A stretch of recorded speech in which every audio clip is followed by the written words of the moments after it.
Hello, I'm Freya Marske, and I'm the author of A Marvellous Light, a queer historical fantasy novel. A Marvellous Light is a book about magicians, murder, and manor house parties in Edwardian England, but it also pays a lot of attention to the romance between the two main characters, Robin and Edwin.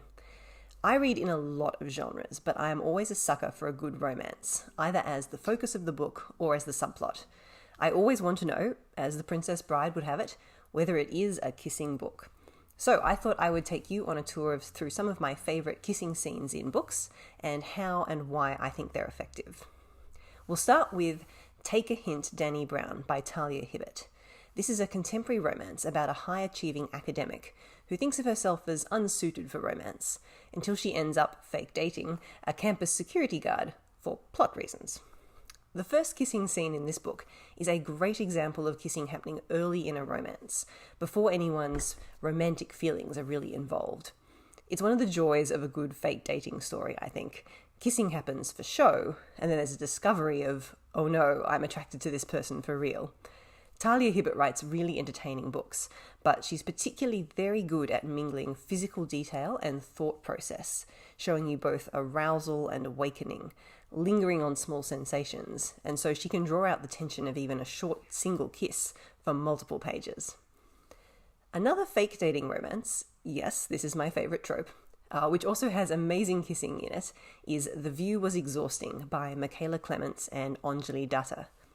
This is the story of a Hollywood star actress and her best friend, who occasionally pretend to be an item when she needs an injection of good PR. This was the best romance I read this year. It is gorgeously written, very clever, and full of complex, compelling characters. We see their first ever kiss in flashback. We see them kiss for cameras when they've known one another for years. And we see the kisses which they have in private with real feelings. All of them different, all of them described with pitch-perfect emotion. You can track the romance arc of this book perfectly just through the kisses.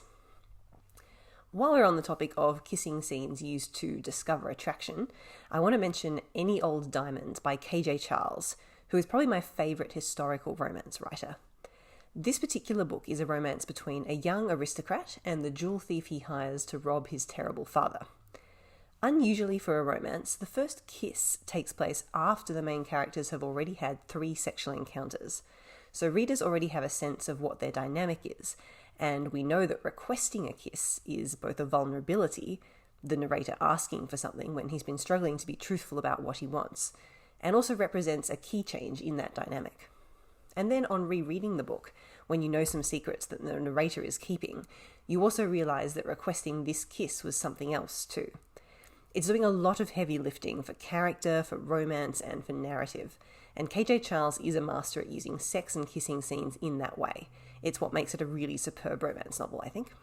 Now, moving on to kissing as a sudden revelation and expression of pent-up yearning and feelings. Check Please by Ngozi Okazu is a story about university ice hockey, baking pies, and a really sweet romance between our main character and the taciturn, hockey-focused captain of his team. Unlike the other books on this list, it's a graphic novel, but I think writers of fiction can learn a lot about storytelling and emotion from how Okazu uses the format for the first kissing scene in the book. She knows when to let something simple and important stand alone, when to pull back, when to bring the audience's eye in, and to do it with no dialogue. The impact of the scene depends on the build-up and what we know must be happening inside the protagonist's head. The kiss happens, as is very often the case in any classic romance structure, at exactly the halfway mark, the end of 2 years of a 4-year story. It's a culmination, but it's also a complication, a turning point. I love it when kissing scenes break the tension, but also when they make things more messy. Another culmination kiss in another story that takes place over years is that in Other Lands by Sarah Rees Brennan, who is an excellent writer of kissing scenes of all sorts. This is a young adult portal fantasy / high school story about a boy from our world who ends up attending fantasy quest school in a magical realm and who has a lot of genre-savvy opinions about the fact that his cohort is being trained up to go off to war, when he'd much rather go and do anthropological fieldwork with mermaids. In the case of the first kiss with his proper love interest, a friendship has been building between them for 4 years, and delightfully, we are working with an oblivious main character, so the kiss is not only an at-last moment for the audience, but perfectly written as a moment of clarity for that character. It's a symbol of what he hasn't been seeing, and what could yet happen now that it's been made clear. There are still some emotional beats that happen after that kiss, but not many. Most of the breakthrough is the kiss itself, so it has to pack a big punch, and it does.